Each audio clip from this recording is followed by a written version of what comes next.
আসসালামু আলাইকুম প্রিয় শিক্ষার্থী, এসএসসি ২০২৫ সালের সুখবরটি এবং আপডেটটি নিয়ে চলে আসছি আমি Faruk Majumdar M educational team চ্যানেলের পক্ষ থেকে। আমাদের ইতিমধ্যে রুটিন প্রকাশ করে দিয়েছে। তোমাদের পরীক্ষা হবে 10 এপ্রিল।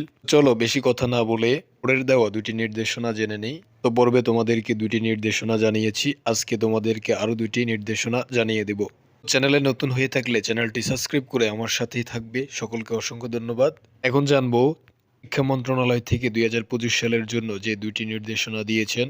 শিক্ষা বোর্ডের নির্দেশনাগুলো হচ্ছে, প্রত্যেক শিক্ষার্থী কেবল নিবন্ধিত বিষয়ে পরীক্ষায় অংশগ্রহণ করতে পারবে, কোনো অবস্থাতে ভিন্ন বিষয়ে অংশগ্রহণ করতে পারবে না। নির্দেশনায় বলা হয়েছে কি, নির্দেশনায় বলা হয়েছে তোমাদের যে সাবজেক্টগুলো রয়েছে সেই সাবজেক্টগুলোতেই প্রত্যেকটি রুটিন অনুযায়ী তোমাদেরকে পরীক্ষায় দিতে হবে। নম্বরে আরেকটি নির্দেশনা রয়েছে, পরীক্ষার্থীগণ পরীক্ষার সাধারণ সায়েন্টিফিক ক্যালকুলেটর ব্যবহার করার অনুমতি পাবে, অবস্থাতে প্রোগ্রামিং ক্যালকুলেটর ব্যবহার করতে পারবে না। আশা করছি প্রিয় শিক্ষার্থীরা তোমরা এই নির্দেশনাগুলো বুঝতে পেরেছ। শিক্ষার্থীরা অবশ্যই এই নির্দেশনাগুলো মেনে পরীক্ষায় অংশগ্রহণ করতে হবে। শিক্ষার্থী এর ব্যতিক্রম করলে তার পরীক্ষা বাতিল হবে বা বাতিল করে দিতে পারেন শিক্ষা কেন্দ্রের শিক্ষকরা।